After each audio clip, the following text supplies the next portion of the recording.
सर्वमेतदखिलं रिपुनाशनेन त्रातं समरमूर्धनि तेऽपि हत्वा नीता दिवं रिपुगणाभ्याम् अपपास्तम् अस्माकम् उन्मद असुरारि भवन नमस्ते।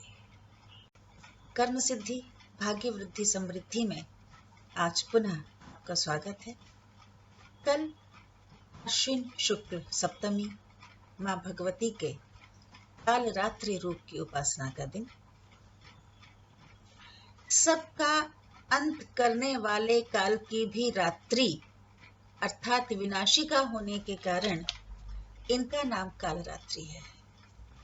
देवी कालरात्रि को व्यापक रूप से माता देवी, काली, महाकाली, भद्रकाली, भैरवी, रुद्राणी, चामुंडा, चंडिका और दुर्गा के कई विनाशकारी रूपों में से एक माना जाता है।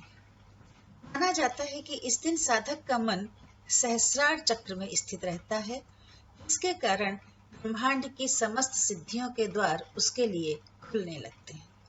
इस रूप में इनके 4 हाथ हैं और ये गर्दभ पर सवार दिखाई देती हैं। इनके हाथों में तलवार, शूल और पाश दिखाई देते हैं। एक हाथ आशीर्वाद की मुद्रा में दिखाई देता है। इस रूप में इनका वर्ण श्याम है तथा ये प्रतिकार अथवा क्रोध की मुद्रा में दिखाई देती है। श्याम वर्ण होने के कारण भी इन्हें कालरात्रि कहा जाता है।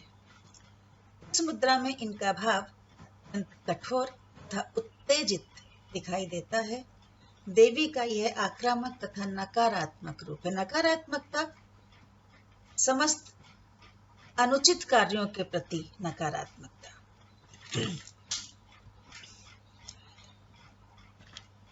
कालरात्रिर्महारात्रिर्मोह रात्रिश्च दारुणा त्वं श्रीस्त्वं ईश्वरी त्वं ह्रीस्त्वं देवी बुद्धिर्बोध लक्षणा।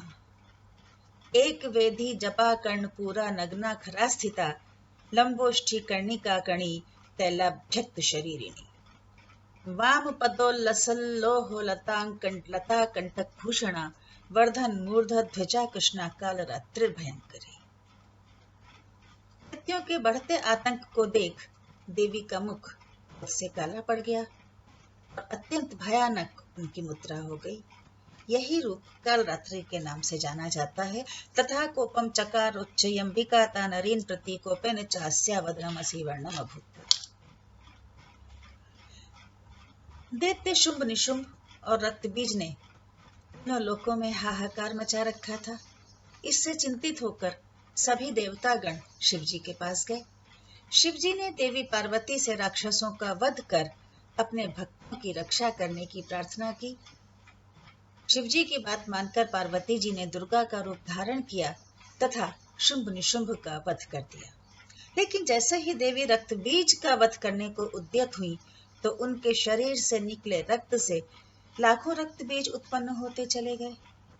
इसे देख देवी ने अपने तेज से कालरात्रि को उत्पन्न किया, जिसने रक्त बीज के शरीर से निकलने वाले रक्त को अपने मुख में भर लिया और सबका गला काटते हुए रक्त बीज का वध कर दिया। आज भी बहुत से रक्त बीज उत्पन्न होते जा रहे हैं आतंकियों के रूप में, आतताइयों के रूप में। उनके लिए भी किसी ऐसी ही दुर्गा शक्ति की आवश्यकता है। इसलिए कालरात्रि देवी की उपासना आज बहुत ही आवश्यक हो गई है हमारे विचार से। क्लीं ऐं श्रीं कालिकायै नमः कालरात्रि का बीज मंत्र है और इस मंत्र के जाप के द्वारा इनकी उपासना करने से ये प्रसन्न होती है। इनकी पूजा शुभ फलदायी होने के कारण इन्हें शुभंकरी भी कहा जाता है। एक और कालरात्रि कहा जाता है और दूसरी ओर शुभंकरी भी कहा जाता है। यह रूप इस कटु सत्य का द्योतक भी है कि जीवन सदा आह्लादमय और सकारात्मक ही नहीं होता। जीवन का एक दूसरा पक्ष भी होता है जो दुष्टतापूर्ण, निंदनीय, अंधकारमय अथवा नकारात्मक भी हो सकता है। आज जिस तरह से रक्तबीज की भांति अनगिनत आतंकी उत्पन्न होते जा रहे हैं, उनके विनाश के लिए तो कालरात्रि के ही रूप की आवश्यकता है, क्योंकि दुष्ट का संहार दुष्टता से ही किया जा सकता है। संभवतः इनके रूप के कारण ही कुछ लोग ऐसा मानते हैं कि भगवती का यह रूप शनि का प्रतिनिधित्व करता है। साथ ही शनि की ही भांति प्रसन्न हो जाए तो शुभंकरी हो जाती है। अतः शनि की उपासना कालरात्रि के उपासना के रूप में भी की जाती है।